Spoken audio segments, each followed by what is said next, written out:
என்னங்க இப்படி ஆயிருச்சு? ஏன் இப்படி ஷாக் ஆகுறீங்க அப்படின்னு கேட்டா, நம்ம ராணிகுமாரி அண்ட் அபினவ் இருக்காங்க தெரியுமா? எந்த அளவுக்கு ஹை எக்ஸ்பெக்டேஷன்ஸ் வச்சிருந்தோம். அவங்க எப்படி ஒரு பெர்ஃபார்மன்ஸ்லாம் வந்து குடுத்துட்டு இருந்தாங்க. போன வாட்டியிலருந்து என்ன ஆச்சுன்னே தெரியல. அவங்க பண்றதுக்கு எல்லாமே பயங்கரமான நெகட்டிவ் கமெண்ட்ஸ் தான் வந்துட்டு இருக்கு. ஸோ இந்த பெர்ஃபார்மன்ஸ்லயும் பார்த்தீங்கன்னா, அவங்க எல்லோ லைட் வாங்கியிருக்காங்க. அவங்க மட்டும் இல்லங்க. நம்ம பிரியங்கா அண்ட் பிரதீப். ஸோ அவங்களும் பார்த்தீங்கன்னா வந்து எல்லோ லைட் வாங்கியிருக்காங்க. ஸோ என்ன நடந்துச்சு அப்படிங்கிறத நம்ம டீட்டெயில்டா பார்த்துருவோமா? ஸோ இது வந்து செமிஃபைனல்ஸ் ரவுண்ட் இல்லையா? ஸோ இதுல வந்து 6 ஜோடிகள் வராங்க. அண்ட் இதுல 4 பேர் வந்து உங்களுக்கு ஃபைனல்ஸ்க்கு போவாங்க. அண்ட் இந்த ரவுண்ட் என்ன அப்படின்னு கேட்டீங்கன்னா டபுள் தமாக்கா ரவுண்ட் அப்படிங்கிறாங்க. அது என்ன டபுள் தமாக்கா அப்படின்னு கேட்டீங்கன்னா 2 பெர்ஃபார்மன்சஸ் பண்ண போறாங்க. ஸோ ஃபர்ஸ்ட் பெர்ஃபார்மன்ஸ் பாத்தீங்கன்னா டூயட் ரவுண்ட் அப்படிங்கிறாங்க. வெறும் அந்த ஜோடிங்க மட்டும் சேர்ந்து ஆடுற மாதிரி. அண்ட் செகண்ட் பெர்ஃபார்மன்ஸ் பாத்தீங்கன்னா குரூப் பெர்ஃபார்மன்ஸா இருக்க போது. ஸோ ரெண்டையும் சேர்த்து தான் வந்து இவங்க ஜட்ஜ் பண்ண போறாங்க. அண்ட் ஃபர்ஸ்ட் பெர்ஃபார்மன்ஸுக்கு பாத்தீங்கன்னா எப்பவும் போல அந்த லைட் பிளே வச்சு எல்லோ லைட்டா கிரீன் லைட்டா அந்த மாதிரி கொடுப்பாங்க. அண்ட் செகண்ட் பெர்ஃபார்மன்ஸ் பாத்தீங்கன்னா எனக்கு தெரிஞ்சு சைலண்டா இருக்க போது. சைலண்ட் ஸ்கோரிங் கடைசியா தான் வந்து என்ன ஸ்கோர் அப்படிங்கறத நமக்கு சொல்ல போறாங்க. ஃபர்ஸ்ட் எடுத்தோன்னு பார்த்தீங்கன்னா நம்ம ரம்பா மேம் வராங்க. பார்க்கறதுக்கே செம்ம அழகா செம்ம கியூட்டா, அதாவது இது வரைக்கும் அவங்க போடாத ஒரு கெட்டப் பட்டு புடவையை போட்டுட்டு ரொம்ப அழகா வந்திருந்தாங்க. அவங்களோட மேக் ஓவர்லாம் செம்மையா இருந்தது. ஸோ ஃபர்ஸ்ட் பார்த்தீங்கன்னா அனன்யா அண்ட் கௌரி சங்கர் தான் வராங்க. அவங்க எடுத்தோன்னே அனன்யா வந்து தனியாக ஒரு சோலோ மாதிரி ஆடுறாங்க. அந்த ஷக்கலக்கா பேபி அதுக்கு தான் ஆடுறாங்க. அண்ட் அவங்க பார்த்தீங்கன்னு வச்சுக்கோங்களேன், இன்னைக்கு 2-3 இதெல்லாம் எனக்கு ரொம்ப பிடிச்சிருந்தது. அதாவது காலை தூக்கிட்டு அப்படியே ஒரு ஸ்பிளிட் ஒன்று பண்ணியிருப்பாங்க. அதுக்கப்புறம் பார்த்தீங்கன்னா ஒரு காலில் பிடிச்சி அவங்களை அப்படியே ரோல் பண்ணுற மாதிரியான ஒரு ஸ்டெப்ஸ்லாம் வரும். அனன்யா வந்து வேற லெவல் பெர்ஃபார்ம் பண்ணிட்டாங்க. அது வந்து ஜட்ஜஸ்மே சொன்னாங்க. எனக்குமே சேம் ஃபீலிங் தான். அதாவது அவங்க வரப்போ அந்த ஃபர்ஸ்ட் பெர்ஃபார்மன்சஸ்லாம் அவங்க பண்ணியிருப்பாங்க தெரியுமா, அதுக்கும் இந்த அனன்யாக்கும் பார்த்தீங்கன்னா எவ்வளோ ஒரு மேஜரான டிஃப்ரென்ஸ் தெரியுமா. செம்மையா இம்ப்ரூவ் ஆயிருக்காங்க. எல்லா ஸ்டைல்ஸுமே வந்து பயங்கரமா பிச்சு உதறிட்டு இருக்காங்க. நான் கூட ஸ்டார்டிங்ல வெறும் கிளாசிக்கல் தான் இவங்களோட ஸ்ட்ரென்த், அதுதான் அவங்க நல்லா வரும் போல அப்படின்ற மாதிரிலாம் நான் யோசிச்சேன். பட் இவங்க இப்போ வந்து எல்லா ஸ்டைலுமே வந்து சூப்பரா வந்து பண்ணிட்டு இருக்காங்க. நம்ம கௌரி சங்கர் நம்ம பம்பரம் இருக்கார் இல்லைங்களா, அவர் வருவாரு. ஸ்டார்டிங்லேயே வந்து ஒரு ஃபியூ செகண்ட்ஸ் தான் இருக்கும். அதுலயே பாத்தீங்கன்னா அத்தனை ஃபிளிப்பு, அத்தனை ஃப்ளோர் மூமெண்ட்ஸ், நிறைய லிஃப்ட்ஸ் அப்படின்னு சொல்லிட்டு அவ்வளோ அசால்ட்டா பண்றாரு. எனக்கு கௌரி சங்கர்ட்ட பிடிச்ச விஷயமே அதுதான். அவர் பண்ற ஃபிளிப்லாம் வந்து கேஷுவலா இவங்க பெர்ஃபார்மன்ஸ்ல எனக்கு ரொம்ப ரொம்ப பிடிச்சது தெரியுமா. அனன்யா வந்து பேக் பெண்ட் பண்ணியிருப்பாங்க. நம்ம கௌரி சங்கர் வந்து அப்படியே பேக் ஃபிளிப் அடிச்சு அப்படியே ஃப்ரண்ட்ல அப்படியே அனன்யா மேல விழுவாருங்க. ரொம்ப டிஃப்ரெண்டா இருந்தது. அது எப்படி அவர் பண்றதுன்னே தெரியல உண்மையா. அதுவும் இல்லாம எல்லாமே பாத்தீங்கன்னா ஸ்மூத் லேண்டிங்கா இருக்கும். அவர் கொஞ்சம் கூட தடுமாறுற மாதிரியே இருக்காது. அவர் பண்றது ஃபாஸ்டா இருந்தாலும் லேண்டிங் செம்ம ஸ்மூத்தா இருக்கும். இவங்களோட பெர்ஃபார்மன்ஸ் பாத்தீங்கன்னா ஸ்டார்டில் எண்டு விடாம டான்ஸ் டான்ஸ் டான்ஸ் அப்படின்னு சொல்லிட்டு எனர்ஜி கொஞ்சம் கூட குறையாம வந்து பண்ணியிருப்பாங்க. ஜட்ஜஸ்மே பாத்தீங்கன்னா இது ஒரு பவர் பேக் பெர்ஃபார்மன்ஸ் அப்படின்னு சொல்லிட்டு எல்லாமே பாசிட்டிவான கமெண்ட்ஸ் தான் கொடுக்குறாங்க. அண்ட் அதுவும் பாத்தீங்கன்னா இந்த 2 பேருமே சூப்பரா பண்ணீங்க. ஆனா ஷோ ஸ்டீலர் யார் அப்படின்னு கேட்டா அனன்யா அப்படிங்கிற மாதிரி சொல்லிடுறாங்க. அவ்வளோ அழகா அவங்க எக்ஸ்பிரஷன்ஸ் பண்ணியிருப்பாங்க. எல்லாமே சூப்பரா ஸ்டைலிஷா இருந்தது அப்படின்னு தான் நம்ம சொல்லணும்.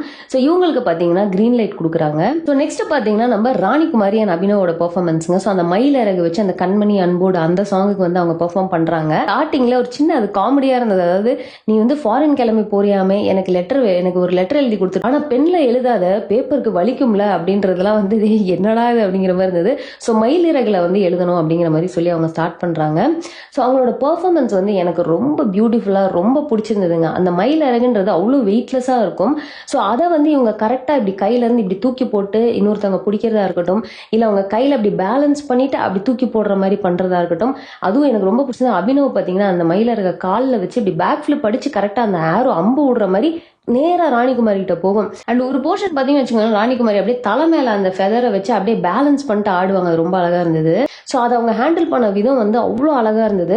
பட் என்ன சொல்றது அப்படின்னு பாத்தீங்கன்னா அது அந்த அளவுக்கு லைட் வெயிட் அப்படிங்கிறப்போ அந்த காத்தடிக்கிறதுனால அவங்க என்னதான் ப்ராக்டிஸ் பண்ணாலும் சொல்ல முடியாது. அந்த நேரத்துல ஏதாவது விஷயங்கள் மாறலாம் அப்படிங்கிற மாதிரி ஒரு 2-3 பிளேசஸ்ல அவங்க வந்து மிஸ் பண்ணிட்டாங்க. அதாவது ஒரு இடத்துல பாத்தீங்கன்னா நம்ம ராணிகுமாரி வந்து இப்படி ஷோல்டர்ல தட்டி கீழே விடுறப்போ ஐ திங்க் அது அபினவ் வந்து திரும்ப பிடிக்கணும்னு நினைக்கிறேன். அது மிஸ் ஆயிரும். அண்ட் அதே மாதிரி அபினவுமே ஒரு இடத்துல வந்து அந்த இதை வந்து மிஸ் பண்ணிடுறாரு. ஸோ இது எல்லாத்தையுமே தான் வந்து ஜட்ஜஸ் நோட் பண்றாங்க. ஸோ ஃபைனலா கமெண்ட்ஸ் என்ன அப்படின்னு பாத்தீங்கன்னா பெர்ஃபார்மன்ஸ் ரொம்ப அழகா இருந்தது. அதாவது நம்ம சாண்டி மாஸ்டர் வந்து இந்த மயில் இறக புக்ல வச்சு பார்த்துருக்கேன். இந்த மாதிரி பெர்ஃபார்மன்ஸ் இதான் ஃபர்ஸ்ட் டைம் பாக்குறேன். ரொம்ப ரிஸ்கியான ஒரு பெர்ஃபார்மன்ஸா இருந்தது. அந்த 2 மிஸ் இல்லாம இருந்தா நல்லா இருந்திருக்கும் அப்படிங்கிறாங்க. நீங்க ஏன் இவ்வளோ ரிஸ்கா எடுத்து ஆடுறீங்க? அதாவது ஒரு செமி ஃபைனல்ஸ் அப்படின்னு வரப்போ ஃபுல் ஆன் டான்ஸ் கொடுத்துட வேண்டியதானே, செம்மையா டான்ஸை பண்ணிட வேண்டியதானே, எதுக்கு இந்த மாதிரிலாம் ரிஸ்க் எடுக்கிறீங்க அப்படிங்கிற மாதிரி ஓரளவு அளவுக்கு மிக்ஸ்டு கமெண்ட்ஸா தாங்க வருது அவங்களுக்கு. மாதிரி சின்ன சின்னதா மிஸ் ஆயிருச்சு அப்படிங்கறதே வந்து மெயின் ரீசனா சொல்லி அவங்களுக்கு வந்து பாத்தீங்கன்னா எல்லோ லைட் வந்து கொடுத்துறாங்க. நெக்ஸ்ட் பாத்தீங்கன்னா நம்ம அருணிமா அண்ட் குருநாத் இவங்களோட பெர்ஃபார்மன்ஸ் தான் வருது. அண்ட் இதுல ஸ்டார்டிங் அருணிமா கீழே ஆடிட்டு இருக்காங்க. குருநாத்தோட என்ட்ரிங்க டோட்டலா அன்எக்ஸ்பெக்டடா ஒரு போர்டு மாதிரி வச்சிருக்காங்க. பின்னாடி தான் அவரை தூக்கி போடுறாங்க. அவர் அப்படியே டக்குன்னு அப்படி மேல வந்து அப்படி போர்டில் உட்காந்து அப்படி ஸ்லைட் ஆகி வருவாரு. அது எக்ஸ்பெக்ட் பண்ணல அப்படிங்கிறப்போ வாவ் அப்படிங்கிற மாதிரி அந்த ஒரு ஃபீலிங்கை கொடுத்துச்சு. ஸோ அவங்க வந்து இந்த ட்ரைபல் பர்ஃபார்மன்ஸ் மாதிரி அந்த காஸ்டியூம் போட்டு பண்றாங்க. இதுல குருநாத்தோட எக்ஸ்பிரஷன்ஸ் எல்லாம் வேற லெவலுங்க. அவர் வாயை வந்து அந்த பீட்ஸ்க்கு ஏற்ற மாதிரி வாயெல்லாம் ஒரு எக்ஸ்பிரஷன்ஸ் கொடுக்குறாரு. நல்லா இருந்தது. ரெண்டு இந்த கட்டைங்க மாதிரிலாம் நிறைய வச்சிருக்காங்க இல்லையா, ஸோ அதுல ரெண்டு இதுக்கு நடுவுல வந்து குருநாத் அப்படியே பிடிச்சி பேலன்ஸ் பண்ணிட்டு ஊ அப்படி சொல்லிட்டு ஒரு ரியாக்ஷன் கொடுப்பாரு. அதெல்லாம் வந்து ரொம்ப நல்லா இருந்தது. அதாவது அந்த மியூசிக் ஏற்ற மாதிரி ஒரு சூப்பரா எக்ஸ்பிரஷன்ஸ் கொடுத்திருந்தாரு. அண்ட் அவங்க வந்து ரொம்ப பவர்ஃபுல்லா அதுதான் இதுவும் பாத்தீங்கன்னா ஃபுல் அண்ட் ஃபுல் டான்ஸ் தான். இதுல எனக்கு ரொம்ப பிடிச்சது என்ன பாத்தீங்கன்னா, அவங்க மேல இந்த மாதிரி இப்படி ஸ்டேஜ் மாதிரி வச்சிருக்காங்க இல்லையா, அதோட எட்ஜில் போயிட்டு அருணிமா இப்படி தூக்கி ஒரு லிஃப்ட் மாதிரி ஒன்று பண்ணி அது டக்குன்னு பாக்குறப்ப அவங்க விழுந்துருவாங்களோ அப்படிங்கிற ஒரு ஃபீல். ஆனா சூப்பரா இருந்த அந்த லிஃப்ட். அண்ட் இன்னொன்னு என்ன அப்படின்னு பாத்தீங்கன்னா, நம்ம குருநாத் கீழே ஸ்டேஜ் கீழே இருந்துட்டு ஒரு ஃபிளிப் அடிச்சு ஸ்டேஜ் மேல போயிட்டு ஒரு ரோல் பண்ணி திரும்ப இறங்குவாருங்க. அது சூப்பரா இருந்தது பாக்கிறதுக்கு. ஸோ ஓவரால் பாத்தீங்கன்னா எனக்கு இவங்களோட பெர்ஃபார்மன்ஸ் ரொம்பவே பிடிச்சிருந்தது. ஸ்டார்ட்ல எண்ட் வந்து டான்ஸ் டான்ஸ் டான்ஸ் அப்படிங்கிற மாதிரி இருந்தது. ஃபுல் எனர்ஜி சூப்பரா இருந்தது. பட் எனக்கு என்னமோ பர்சனலா அருணிமாவை நான் பார்க்கலன்னு நினைக்கிறேன். ஏன்னா குருநாத்தையே நான் ஃபோக்கஸ் பண்றதுனால அந்த ஒரு ரீசனால எனக்கு அருணிமா நிறைய பண்ணலையோ அப்படின்ற ஒரு ஃபீல் வந்துருச்சு. பட் ஜட்ஜஸ் அந்த மாதிரிலாம் எதுவுமே சொல்லலங்க. ரெண்டு பேருமே சூப்பரா பண்ணீங்க அப்படின்னு தான் சொன்னாங்க. மேபி குருநாத்துக்கு வந்து நிறைய ஸ்டன்ட்ஸ் இருந்தது. அந்த டைம்ல பாத்தீங்கன்னா அருணிமா வந்து ஒன்னும் குருநாத்துக்கு லைட்டா சப்போர்ட் பண்ற மாதிரியான ஸ்டெப்ஸ் பண்றாங்க, இல்ல தூரமா போய் நின்று ஏதோ ஒரு போஸ்ட் பண்ற மாதிரி பண்றாங்க. ஸோ அதனால மேபி எனக்கு அந்த ஃபீல் வந்திருக்கலாம். உங்களுக்கும் அந்த மாதிரி ஃபீல் வந்துச்சு அப்படின்னா மறக்காம கமெண்ட்ல போடுங்க. இந்த வாட்டியும் நம்ம ரியோ பாத்தீங்கன்னு வச்சுக்கோங்களேன், குருனிமா அருணாத்னு சொன்னாருங்க. இது நீங்க வந்து கண்டிப்பா போய் பார்த்தே ஆகணும். ரொம்பவே அவருக்கு இந்த மாதிரி ஆகுது. எனக்கு என்னன்னா யாருமே அதை நோட் பண்ண மாட்டாங்க, எடிட்டிங்ல கூட தூக்கல அப்படின்னா எந்த அளவுக்கு வந்து எல்லாருக்குமே அது நார்மலா ஃபீல் ஆகுது அப்படின்னு நினைக்கிறேன். சரி ஓகே. ஸோ இந்த பெர்ஃபார்மன்ஸ் முடிஞ்சதுக்கு அப்புறம் பாத்தீங்கன்னு வச்சுக்கோங்களேன், தீஷல் அண்ட் அவினாஷ்ல அடுத்து பெர்ஃபார்ம் பண்ண போறாங்க. ரெண்டு பேரும் ஷாக் ஆகுறாங்க. ஏன்னா அவங்க தான் ஃபைனலிஸ்ட் ஆச்சு. அவங்க வேற காஸ்டியூம்ல பயங்கரமா ரெடியாகி உட்கார்ந்து இருக்கிறாங்க. ஸோ அவங்கள கூப்பிடுறாங்க. ஆனா நம்ம சரோஜாக்கா பர்ஃபார்மன்ஸை பண்ணுங்க அப்படின்னு தீஷல் ஏற்கனவே இந்த இதெல்லாம் சாஷ் எல்லாம் போட்டிருக்காங்க. அந்த ஃபைனலிஸ்ட் சாஷ் எல்லாம் போட்டுட்டு பண்ணுங்கன்னு கொஞ்சம் கூட யோசிக்கலங்க. அவ்வளோ பெரிய ஹீல்ஸ் எல்லாம் போட்டிருக்காங்க. டமால்னு அப்படியே சரோஜாக்காவா மாறி அவங்க பண்ணது சான்ஸே இல்லை. ஃபைனலிஸ்ட்னா சும்மாவா அப்படிங்கிற மாதிரி தீஷல் வந்து சூப்பரா வந்து மிரட்டி இருப்பாங்க. அடுத்து பாத்தீங்கன்னா நம்ம ஸ்ரேயா அண்ட் விஜய் வந்து பெர்ஃபார்ம் பண்றாங்க. அவங்களோட ஸ்டார்டிங்ல வந்து பாத்தீங்கன்னா அந்த லைட் வச்சு பண்ணிருப்பாங்க. அது ரொம்ப அழகா இருந்தது. அதாவது டைமிங் அதுல ரொம்ப முக்கியம் இல்லையா. இவங்க கையில ரெண்டு அந்த ரெட் லைட் மாதிரி கையில வச்சுக்கிறாங்க, அவங்க வச்சுக்கிறாங்க. ஸோ இவங்க இங்க எரியுது, தூக்கி போடுற மாதிரி அடுத்து அவங்களுக்கு எரியுது. ஸோ இதெல்லாம் வந்து செம்ம டைமிங். ஸ்டார்டிங்ல ஒரு சின்ன பிட் அந்த பெர்ஃபார்மன்ஸ் பண்ணிப்பாங்க. எனக்கு அது ரொம்பவே பிடிச்சிருந்தது. நம்ம ஸ்ரேயாவோட ஸ்பிளிட் ஒன்று அப்படி ஒரு மாதிரி ஒரு ஜம்ப்லேயே அப்படி டமால்னு ஒரு ஸ்பிளிட் ஒன்று பண்ணியிருப்பாங்க. அது நல்லா இருக்கும். அண்ட் அவங்க பெர்ஃபார்மன்ஸ்ல நடுவில் பார்த்தீங்கன்னா அவங்க கொஞ்சம் ஆடி முடிச்சதுக்கு அப்புறமா ரீவைண்ட் அப்படின்னு சொல்லிட்டு அதே விஷயங்களை அப்படியே ரீவைண்ட்ல பண்ற மாதிரி காட்டியிருப்பாங்க. அதுவுமே ரொம்ப ஸ்மூத்தா அழகா இருந்தது. இன்னொன்று பார்த்தீங்கன்னு வச்சுக்கோங்களேன், நம்ம விஜய் வந்து இப்படி கீழே இப்படி ஒரு மாதிரி படுத்திருப்பாரு, ஸ்ரேயா அவங்க மேல அப்படியே ஒரு ரோல் பண்ணிட்டு இவர் புஷ் பண்ணோன்னு அவங்க அப்படியே எந்திரிச்சு நிக்கிற மாதிரி இருக்கும். அது ரொம்ப அழகா இருந்தது. ஸோ இந்த பர்ஃபார்மன்ஸ்ல எனக்கு கண்ணு ஸ்ரேயா மேலேயே தான் இருந்தது. விஜயை வந்து நான் அப்பப்போ தான் பார்த்தேன். ஆனால் விஜயுமே சூப்பராக பர்ஃபார்ம் பண்ணாருங்க. ஆனால் என்னன்னு தெரியல, ஸ்ரேயா ஆட ஆரம்பிச்சாங்கன்னா வந்து அவங்களே தான் பார்க்கணும் அப்படிங்கிற மாதிரி இருக்கு. அவ்வளோ அழகா அப்படி ஒரு ஃப்ளோ இருக்கு அவங்க கிட்ட. ஸோ இவங்களும் பார்த்தீங்கன்னா ஃபுல் ஆன் டான்ஸ் அப்படிங்கிற மாதிரி தான் இருந்தது. ஸோ இவங்களுக்கு என்ன மாதிரி கமெண்ட்ஸ் அப்படின்னு பார்த்தீங்கன்னா, கடைசியா போக போக கொஞ்சம் எனர்ஜி லாஸ் ஆயிருச்சு அப்படிங்கிற மாதிரி சொல்றாங்க ஜட்ஜஸ். அண்ட் விஜயும் பார்த்தீங்கன்னா நீங்க போன வாட்டி பண்ண மாதிரி அந்த எக்ஸ்பிரஷன்ஸ்லாம் இதுல கொடுக்கவே இல்லை, எக்ஸ்பிரஷன்ஸ் ரொம்ப டவுனா இருந்துச்சு அப்படிங்கிற மாதிரி சொல்றாங்க. விஜய் என்ன சொல்றாரு அப்படின்னு பார்த்தீங்கன்னா, இல்ல இதுல பயங்கர டெக்னிகாலிட்டிஸ் நிறைய ஃபுல் டான்ஸ் அப்படிங்கிறப்போ நான் அதுலயே என் மைண்ட் இருந்தாலும் நான் எக்ஸ்பிரஷன்ஸை விட்டுட்டேன் அப்படிங்கிற மாதிரி சொல்றாருங்க. பட் என்னன்னா இந்த மாதிரி கமெண்ட்ஸ் வந்தாலும் இவங்களுக்கு பாத்தீங்கன்னா கிரீன் லைட் தான் வந்து கொடுக்குறாங்க. நெக்ஸ்ட் பாத்தீங்கன்னா நம்ம ரியா ரூத் அண்ட் அரவிந்தோட பெர்ஃபார்மன்ஸ் தான். அண்ட் அவங்களோட காஸ்டியூம் எனக்கு ரொம்ப பிடிச்சிருந்தது. ஸோ இவங்க வந்து மைக்கேல் ஜாக்சன் அவரோட ஸ்டெப்ஸ் எடுத்து பெர்ஃபார்ம் பண்றாங்க அப்படிங்கிற மாதிரி சொல்லியிருப்பாங்க.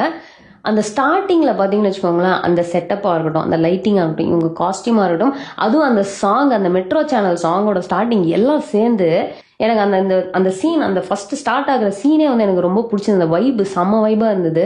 ஸோ இவங்க வந்து பாத்தீங்கன்னா மோஸ்ட்லி இந்த மைக்கேல் ஜாக்சன் ஸ்டெப்ஸ்லாம் எடுத்து பண்றப்போ ஒரு மாதிரி நீட்டா நல்லா இருந்ததுங்க. எனக்கு இது வந்து ஒரு நார்மலான ஒரு பெர்ஃபார்மன்ஸ் அப்படிங்கிற மாதிரி தான் ஃபீல் ஆச்சு. எந்த விதமான மிஸ்டேக்ஸ் எதுவுமே இல்லை. அழகா ரெண்டு பேருமே எக்ஸிக்யூட் பண்ணியிருந்தாங்க. அண்ட் ஜட்ஜஸ் பாத்தீங்கன்னா இவங்களுக்கு full and full positive comments தான் கொடுக்குறாங்க. அண்ட் இவங்களுக்கு வந்து கிரீன் லைட்டும் கொடுக்குறாங்க. ஸோ இப்போ இந்த மாதிரி ஒரு செட்டப் பண்ணி நம்ம சாண்டி மாஸ்டர் வந்து ஆட சொல்லலைன்னா எப்படி அப்படிங்கிற மாதிரி, சாண்டி மாஸ்டர் வந்து ஹேட் இருக்கா அப்படின்ற மாதிரி கேட்பாரு. வந்து செம்மையாங்க ஃபர்ஸ்ட் அரவிந்தோட ஒரு பெர்ஃபார்மன்ஸ், அதுக்கப்புறம் தனியா அவருக்கு ஸ்பாட் லைட்லாம் போட்டு சான்ஸே இல்லைங்க. அவரோட ஸ்பீடு அது இதுன்னு சொல்லிட்டு செம்ம ஸ்டைலிஷா வந்து ஒரு பெர்ஃபார்மன்ஸை சாண்டி மாஸ்டர் கொடுத்துருப்பாரு. ஸோ இதுக்கப்புறம் பாத்தீங்கன்னா நம்ம ரம்பா மேம்க்கு ஒரு சர்ப்ரைஸ் என்ன அப்படின்னு பாத்தீங்கன்னா, இது கொஞ்சம் மொக்க போட்டு பயங்கர லென்த்தா டிராக் பண்ணியிருப்பாங்க. நான் வந்து ஃபார்வர்ட் பண்ணிடலாமா அப்படின்னு யோசிச்சேன். என்ன அப்படின்னு பாத்தீங்கன்னா, என்ன ரம்பா மேம் நீங்க எங்ககிட்ட இந்த மேட்டரை சொல்லவே இல்லைன்னு ரொம்ப நேரமா இழுத்துருப்பாங்க. என்ன அப்படின்னு கேட்டா, சொந்தமா ஒரு கிரிக்கெட் டீம்லாம் வச்சிருக்கீங்க, நீங்க சொல்லவே இல்லை அப்படின்ற மாதிரி ரம்பா மேம்க்கு என்னன்னே தெரியல. என்ன அப்படின்னு பாத்தீங்கன்னா, ரம்பா கிரிக்கெட் கிளப் அப்படின்னு சொல்லிட்டு ஒரு செட் ஆஃப் பீப்புள் வந்து வராங்க. அவங்க வந்து 3 வருஷத்துக்கு முன்னாடி வந்து இது ஸ்டார்ட் பண்ணி இருக்கிறாங்க. ரம்பா மேம் பேர்ல வந்து ஒரு கிரிக்கெட் கிளப் வச்சு அவங்க வந்து நிறைய மேட்சஸ்லாம் வந்து ஆடிக்கிட்டு இருக்காங்க. ஏன் அப்படின்னு பாத்தீங்கன்னா, அவங்க இந்த இதுக்கு பேர் வைக்கணும் அப்படின்றப்போ எல்லாரும் வந்து பிடிச்ச ஹீரோயினை பேப்பர்ல எழுதி கொடுங்க, குளிக்க போட்டு நம்ம எடுப்போம் அப்படிங்கிற மாதிரி பேசி இருக்கிறாங்க. பாத்தீங்கன்னா எல்லாருமே வந்து ரம்பான்ற மாதிரி எழுதியிருக்காங்க. ஸோ அவங்களுக்கு வந்து இந்த நேம் வந்து வச்சுட்டாங்களாமா. அதுல ஒருத்தர் ஒன்று சொல்லுவார், எனக்கு அது ரொம்பவே பிடிச்சிருந்தது. அவர் வந்து பயங்கர டைஹார்ட் ரம்பா ஃபேனா. எப்பயில இருந்து சின்ன வயசுல இருந்தே என்னன்னா, அந்த நினைத்தேன் வந்தாய் படத்துல வந்து இவங்க வந்து ஊஞ்சல் ஆடிக்கிட்டு இருப்பாங்க. அந்த கனவு வரும் தெரியுமா விஜய் அவருக்கு. ஸோ அந்த படத்தை வந்து ஃபர்ஸ்ட் இவர் வந்து சின்ன வயசுல பாதி தான் பார்த்தாராம். ஸோ அப்போ வந்து ரம்பா மேம காட்ட மாட்டாங்கல்ல ஸ்டார்டிங்ல, ஊஞ்சல் ஆடுற மாதிரி இருக்கும். ஸோ இவருக்கு வந்து அது யோசிச்சு இவருக்குமே கனவுல வந்து அவங்க வந்து ஆடி இருக்கிறாங்க. அதுக்கப்புறமா தான் இவர் ரொம்ப சீரியஸ் ஆகி அது யாருன்னு பார்க்கணும் அப்படின்னு சொல்லி படத்தை ஃபுல்லா பார்த்துட்டு ரம்பா மேம் அப்படின்னு பார்த்தா அப்பையில இருந்து இவருக்கு வந்து ரம்பா மேம் மேல ஒரு பயங்கரமான கிரஷா. இந்த ஸ்டோரி ஒரு மாதிரி நல்லா ஃபன்னா இருந்ததுங்க கேட்கறதுக்கு. அண்ட் எப்பவும் போல ரம்பா மேம்க்குனா என்ன, ஒரு டிஃபன் பாக்ஸ் எடுத்துட்டு வந்து பணியாரத்தை எடுத்துட்டு வந்து கொடுக்குறாங்க. ஆனா இந்த வாட்டி கரெக்டா ஸ்வீட் பணியாரம் கொடுத்துருக்காங்க. ஸோ ரம்பா மேம் வேற செம்ம இன்னசென்ட்டுங்க. அவங்க பேசுறதே ரொம்ப அப்படியே என்ன சொல்றதுன்னா மனசுல இருக்கிறத பேசுறாங்க அப்படின்ற மாதிரி. எனக்கு வந்து இந்த ஜட்ஜஸ்லயே பாத்தீங்கன்னா ரம்பா மேம் தான் வந்து ரொம்பவே கனெக்ட் ஆயிட்டேன் அப்படின்னு நான் சொல்லணும். அண்ட் இப்போ நான் சம்மந்தம் இல்லாம கேட்டாலும் உங்களோட ஃபேவரட் ஜட்ஜ் யாரு அப்படிங்கறத மறக்காம கமெண்ட்ல போட்டுருங்க. அந்த பணியாரத்தை கையில எடுத்துட்டு, இன்னைக்குதான் நான் டயட் ஸ்டார்ட் பண்ண, நேரமே சரியில்லை, சரி பரவாயில்ல நான் இதை சாப்பிட்றேன், பரவாயில்ல இன்னும் கொஞ்சம் குண்டாகிறேன் அப்படின்னு செம கியூட்டா வந்து அவங்க பேசியிருப்பாங்க. இதுல வந்தவங்களும் சும்மா இல்லைங்க. அவங்கள வந்து ஆமா விஜய் டிவி எப்படி உங்களை கரெக்டா கண்டுபிடிச்சு கூட்டிட்டு வந்தாங்க அப்படின்னு கேட்டா, அதுல அந்த கேப்டன் இருக்காரு தெரியுமா, கிரிக்கெட் டீம் கேப்டன், அவர் விஜய் டிவினா அதானே, அவங்க கரெக்டா டேலண்ட கண்டுபிடிச்சு கூட்டிட்டு வந்துருவாங்கல்ல அப்படிங்கிற மாதிரி சமயம் ஒரு பிட்டு போட்டாரு. ஓகே, சோ இதெல்லாம் முடிஞ்சதுக்கு அப்புறம் பாத்தீங்கன்னா நம்ம பிரியங்கா அண்ட் பிரதீப் அவங்களோட பெர்ஃபார்மன்ஸ் வருதுங்க. அவங்க பெர்ஃபார்மன்ஸ் ஸ்டார்ட் ஆக போய் வா வா அப்படிங்கிற மாதிரி அந்த ஒரு லிரிக்கு ஒரு எக்ஸ்பிரஷன் பிரதீப் கொடுத்துட்டு ஸ்டார்ட் பண்ணுவாரு. அது எனக்கு ரொம்பவே பிடிச்சிருந்தது. ஆனா செம்ம எனர்ஜி. அவங்க அப்படி அந்த ஸ்கிரீன்ல ஆட ஆரம்பிச்சோடனே பிரதீப்பும் சரி பிரியங்காவும் சரி அப்படியே அந்த எனர்ஜி வந்து அப்படியே எனக்கு டிரான்ஸ்ஃபர் ஆகிற அளவுக்கு வந்து அவங்க ஸ்டார்ட் பண்ணியிருப்பாங்க. அப்படி யோசிச்சுட்டு இருந்தப்பவே பார்த்தீங்கன்னா கரெக்டாக ஒரு லிஃப்ட் ஒன்று மிஸ் ஆயிரும். அந்த இடத்துல பிரியங்கா ஒரு சின்ன இது பண்ணிடுவாங்க. அண்ட் இவங்க பர்ஃபார்மன்ஸ்லையும் பார்த்தீங்கன்னா இன்னொரு மிஸ்ஸும் பிரியங்கா பண்ணியிருப்பாங்க. அதாவது ஃப்ளோர் மூவ்மெண்ட் ஒன்று பண்ணுவாங்க, கீழே அப்படி ரோல் பண்ணிட்டே வர மாதிரி. அந்த இடத்துல ஒரு மிஸ் ஒன்று பண்ணிடுறாங்க. ஆனால் அது இல்லாமல் இன்னும் 2-3 மிஸ் வந்து சொல்றாங்க, நான் அதை சரியா நோட் பண்ணல. ஸோ இவங்க பர்ஃபார்மன்ஸ் என்னதான் பயங்கர எனர்ஜியா டான்ஸா ஃபுல் ஆன் டான்ஸுங்க ஸ்டார்ட்ல இருந்து இருந்தாலுமே பார்த்தீங்கன்னா இந்த மாதிரி சில விஷயங்கள் மிஸ் ஆயிடுச்சு அப்படிங்கறத வந்து ஜட்ஜஸ் பாயிண்ட் அவுட் பண்றாங்க. உங்க காஸ்டியூம்லாம் பார்த்து நாங்கள் நிறைய எக்ஸ்பெக்ட் பண்ணோமே, நீங்க இது வந்து ரொம்ப நார்மல் பர்ஃபார்மன்ஸா இருந்துச்சு அப்படிங்கிற மாதிரி ரம்பா மேம் சொல்றாங்க. நம்ம சாண்டி மாஸ்டர் என்ன சொல்றாருன்னா, உங்க பெர்ஃபார்மன்ஸ் நாங்கள் வந்து நல்லா இல்லைன்னு சொல்லலை, நீங்க டான்ஸ் சூப்பரா பண்ணீங்க, பட் அதை ப்ரெசென்ட் பண்றதுக்குன்னு ஒரு விதம் இருக்குல்ல, அதுல இன்னும் கொஞ்சம் நீங்க டிஃப்ரெண்டா பண்ணிருக்கலாமா, ஏன்னா அந்த மாதிரியான ஒரு எக்ஸ்பெக்டேஷன் எங்களுக்கு இருந்தது. ஸோ நீங்க இன்னும் கொஞ்சம் டிஃப்ரெண்டா பண்ணிருக்கலாமோன்னு எங்களுக்கு தோணுச்சு, அதை தான் நாங்கள் சொல்றோம் அப்படின்னு சொல்லிட்டு இவங்களுக்கும் பாத்தீங்கன்னா எல்லோ லைட் கொடுத்துட்றாங்க. ஸோ இது என்னன்னே தெரிலங்க. போன வாரமும் பார்த்தீங்கன்னா இந்த ராணிகுமாரி அண்ட் அபினவ் அவங்கலாம் வந்து அப்படி ஒரு ஆல்மோஸ்ட் எலிமினேட் ஆக போறாங்க அப்படின்னு போயிட்டு நோ எலிமினேஷன் எஸ்கேப் ஆகி வந்தாங்க. இன்னொரு சான்ஸ்ன்னு சொல்லிட்டு இந்த வாட்டி பண்ண சொன்னாங்க. பட் இந்த வாட்டியுமே பார்த்தீங்கன்னா நெகட்டிவ் கமெண்ட்ஸ், அதாவது எல்லோ லைட் வாங்கியிருக்கிறாங்க. இப்போ அவங்களுக்கு இன்னும் ஒரே ஒரு சான்ஸ் தான் இருக்குது. செகண்ட் பெர்ஃபார்மன்ஸ் நாளைக்கு அவங்க பண்ணணும். அதுலயும் சொதப்பிக்கிச்சு அப்படின்னா டோட்டலா அவங்க வெளியே போயிடுவாங்க. அவங்க ஒரு செம பெர்ஃபார்ம் எலிமினேட் ஆகி போவாங்க அப்படிங்கிறப்ப எனக்கு உண்மையிலேயே கஷ்டமா தாங்க இருக்குது. ஸோ ஹோப்ஃபுல்லி நாளைக்கு பெர்ஃபார்மன்ஸ்ல அவங்க கம்பேக் கொடுத்து எப்படியாவது ஃபைனல்ஸ் போயிடுவாங்க அப்படிங்கறத நான் நினைக்கிறேன். ஸோ அவ்வளவுதாங்க, இன்னைக்கு நடந்த எல்லா விஷயமுமே நம்ம பாத்துறோம். இந்த வீடியோ நான் இதோட ஃபினிஷ் பண்ணிக்கிறேன். ஸோ நாளைக்கு எபிசோட்ல என்ன நடக்குது அப்படிங்கறத இன்னொரு வீடியோ போடுவேன். அண்ட் ஆல்சோ நான் வந்து பாத்தீங்கன்னா சாட்டர்டே கொக்கோ ராம்போ அப்படின்னு சொல்லிட்டு ஒரு தமிழ் காமெடி சீரிஸ் வந்து இந்த சேனல் போன வாரம் தான் ஃபர்ஸ்ட் எபிசோட் போட்டேன். அது வந்து நாங்க வந்து சீரீஸா வந்து வாரம் எபிசோட் வரும். மறக்காம பார்த்து என்ன சப்போர்ட் பண்ணுங்க. இது பாத்தீங்கன்னா 2022லயே ஷூட் பண்ணது. ஆனா இப்போ நான் வந்து திரும்ப ரீரிலீஸ் பண்ணிட்டு இருக்கேன். ஸோ ஹோப் நீங்க அதை பார்த்து என்ஜாய் பண்ணுவீங்க அப்படின்னு நினைக்கிறேன். ஸோ எனக்கு வந்து மறக்காம சப்போர்ட் பண்ணுங்க. இந்த வீடியோ உங்களுக்கு பிடிச்சிருந்தா லைக் பண்ணுங்க, உங்க ஃப்ரெண்ட்ஸ் எல்லாருமே ஷேர் பண்ணுங்க. மறக்காம சேனலை சப்ஸ்கிரைப் பண்ணி சப்போர்ட் பண்ணுங்க. நெக்ஸ்ட் வீடியோல உங்களுக்கு மீட் பண்ண. தேங்க்ஸ் ஃபார் வாட்சிங். Bye by.